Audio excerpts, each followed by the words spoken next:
Boa tarde, pessoas! Tudo bem? Professor Ricardo Bonfim com vocês, mais uma vez.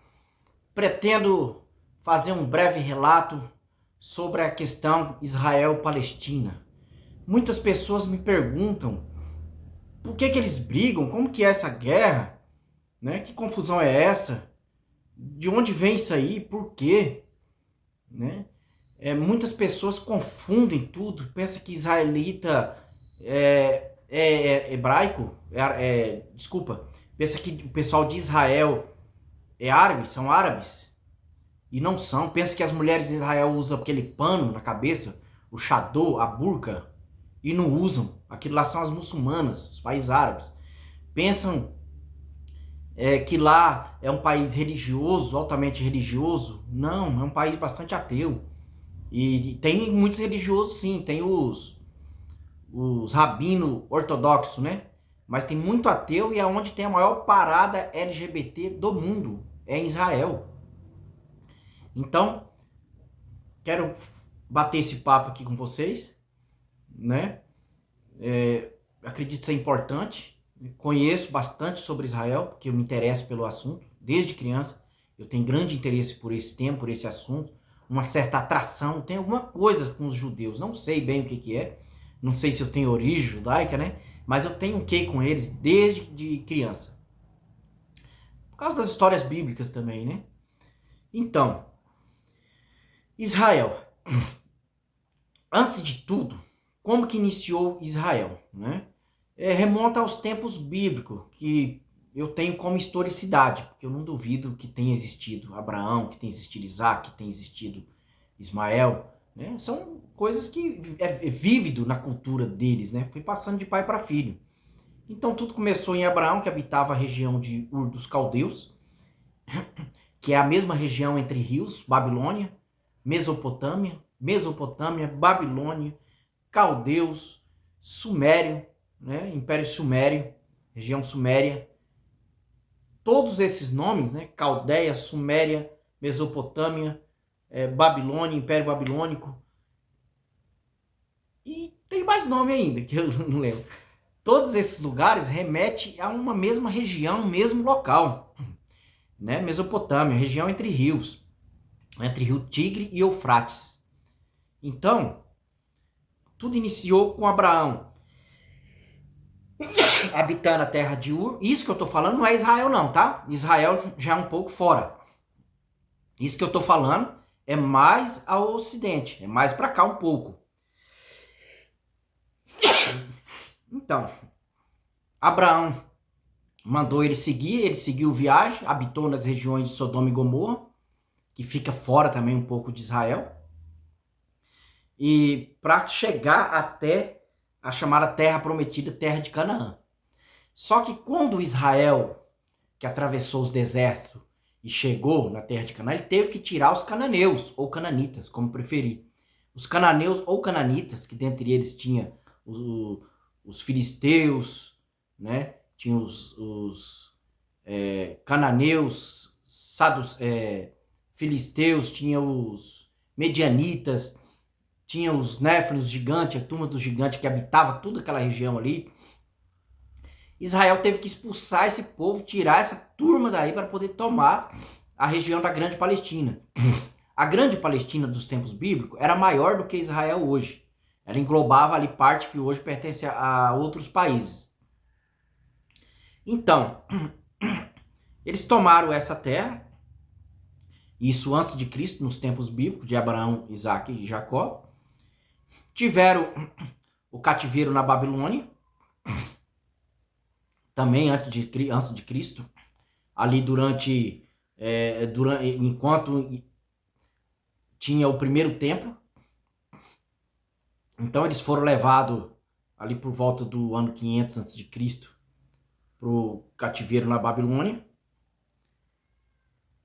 sendo retornado por intervenção de Ciro, o rei da Pérsia, que os livrou desde que eles ficassem pagando tributo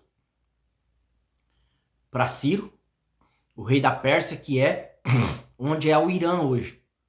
Então o pessoal do Irã são descendentes do povo persa. Tudo bem? E retornando de lá, enfrentaram algumas outras guerras e batalhas, mas permaneceram, depois que eles voltaram do cativeiro na Babilônia, ainda durante o cativeiro, eles construíram ali o segundo templo, iniciaram a construção do segundo templo, meio de Zorobabel, que é a passagem bíblica ali referente a... Tinha um sacerdote Naum naquela época, né? Eu esqueci o nome do outro profeta lá, que era dessa época, né? Eu esqueci o nome aqui agora, mas tudo bem. E eles ficaram habitando, enfrentando as suas guerras, mas ficava naquela região. Agora vai entrar a parte mais moderna desse assunto, tá bom? No ano 70 depois de Cristo, no século I, no século I, Tito, general, filho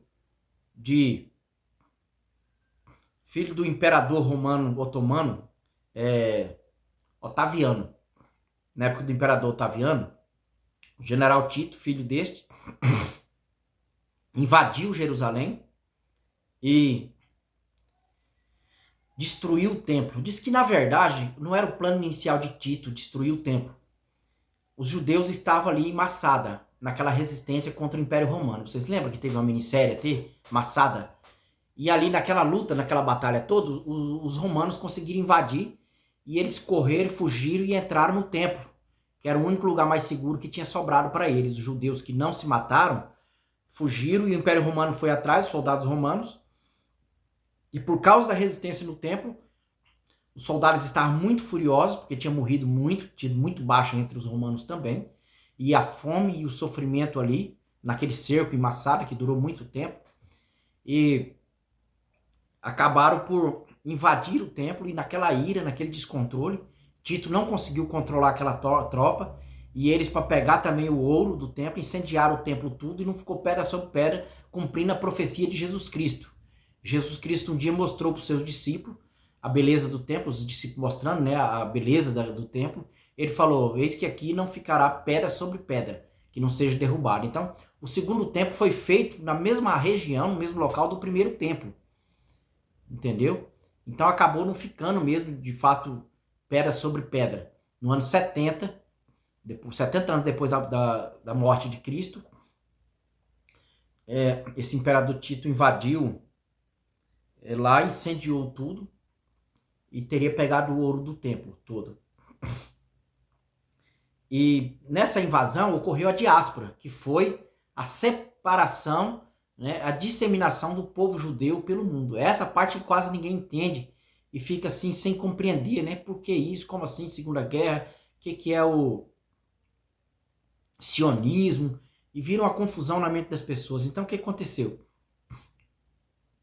Eles foram dispersos por todo o mundo, os países do mundo.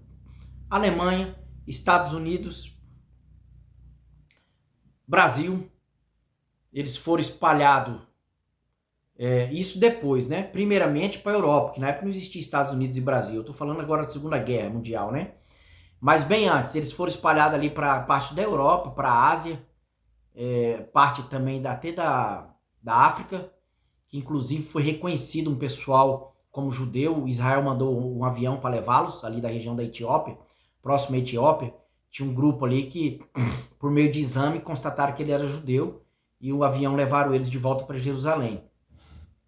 Então, por isso que tem os chamados judeus alemães, judeu italiano, judeu polonês, né? Judeu americano depois, né? Já agora, depois do descobrimento da América.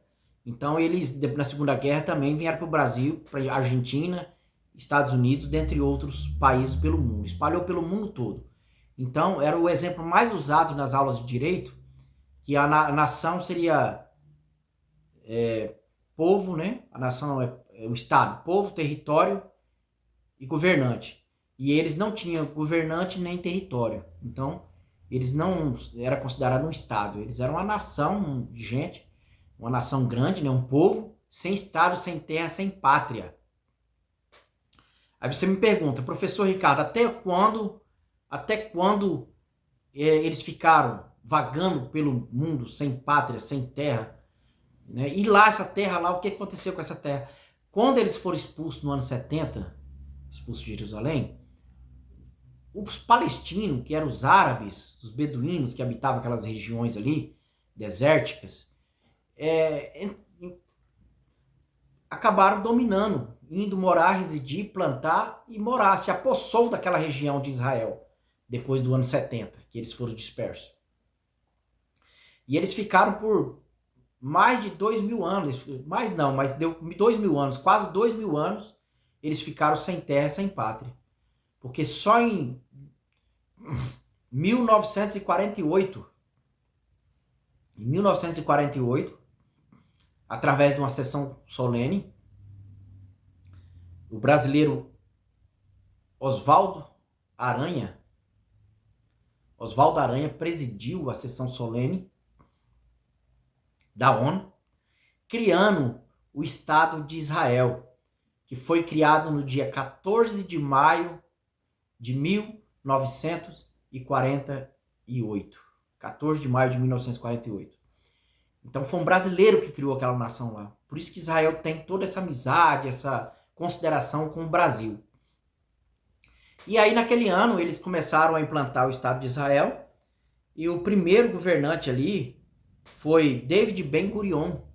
David Ben-Gurion foi o primeiro general e o primeiro a administrar Israel. É um nome muito forte, conhecido em Israel, né? E aí veio depois Ariel Sharon foi um outro também que sucedeu e veio até os dias de hoje. Então, a problemática dessa guerra aí, que é o ponto principal que eu quero chegar, é que eles foram expulsos de lá e um povo passou a se apossar de lá e habitar lá. Passou a ter dono aquilo ali. E em 1948, simplesmente as Nações Unidas falou, sai, desocupa, porque os judeus vão retornar para cá. Mas desocupar como? Desocupar para onde?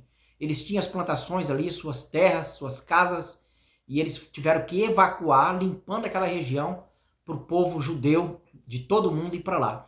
E começou o chamado movimento sionista, que é o quê? A volta, o inverso da diáspora. Se a diáspora no ano 70 foi o povo ter espalhado pelo mundo, em 1948 iniciou o inverso, que é o sionismo, que eram os judeus do mundo todo retornando, da Alemanha, americanos, da Itália, da Polônia, da Áustria, todos esses judeus que estavam espalhados pelo mundo todo, Estados Unidos, Brasil, Argentina, os que quiseram, que se interessaram, puderam retornar para lá. Foi mais assim, de início, os religiosos, né, praticar as religiões dele, ficava melhor, que nem eles guardam o sábado, por exemplo, né? Então, lá, sábado é feriado, né? Ao invés de domingo. É o sábado. A alimentação deles também. A alimentação deles é chamada, eu esqueci o nome aqui, mas, por exemplo, o judeu, ele não usa uma vasilha para leite, para fazer coisa que vai leite e carne. É separado. Até as pias são separadas. Então tem uns costumes que dificultam muito. Então os que quiseram voltar, eles retornaram para lá. Desde 48 eles continuaram voltando, eles continuaram retornando. E esse descendente desse povo foi exprimido. Esses palestinos que ora antes habitavam a região de Israel, foram exprimidos na estreita faixa de Gaza. O que é a faixa de Gaza? Uma parte ali sul-oeste, né? Mais sul-leste, né? É uma parte mais ao sul, na beira do mar Mediterrâneo, e mais a leste, mais para cá, para o lado do ocidente. E eles foram exprimidos ali, e é por isso que eles atacam, por meio do Hamas, do Fatah, né, do Hezbollah na Síria. Então esses grupos terroristas atacam por causa do local, por causa da terra, e porque eles brigam pela região onde está a mesquita, do Domo da Rocha, que é ali a mesma região onde tinha os templos. Então todos querem ali. Por quê? Porque ali tem um portal ali. Não é à toa. O Monte Moriá, onde Abraão quase ofereceu o seu filho Isaac. Então, considerado um local sagrado. E por que é sagrado? Por causa desse portal. que é a mesma tecnologia da Arca da Aliança, e liga com a Arca da Aliança, liga com esse portal que liga ao céu, aos deuses, a Deus, ao sobrenatural, entendeu? Então aquilo ali é um lugar mais especial do planeta Terra, né? Não é especial por causa das religiões e da crença, não. É de verdade, é especialíssimo. Tem algo de muito valioso, muito precioso ali, e que todos querem. É algo de poder, que aquele que tiver o domínio poderá adquirir um grande poder. Um poder, de repente, de governar globalmente, né? E aí é onde a gente vê o cumprimento das profecias bíblicas que fala que Israel será o local do governo. As panelas serão imensas que cozinharão em Israel. As nações irão lá todo ano. A nação que não for, não virá chuva sobre ela. Isso nos tempos futuros, tá bom? Depois da era apocalíptica. Tudo bem? Eu acho que eu dei uma esclarecida aí, tá? Desculpa se errei algum nome, porque eu não estudei antes para falar. Eu tô falando para dar um norte. Se troquei algum nome, é porque faz muito tempo que eu não estudo esse assunto, mas eu quis trazer esse clareamento aí. Agora, quanto ao Oswaldo Aranha, Ben-Gurion, David Ben-Gurion, foi o primeiro administrador lá, estas questões aí, eu tenho certeza, tá bom? Muito obrigado. Data também não errei, não. Agradeço aí. Até a próxima.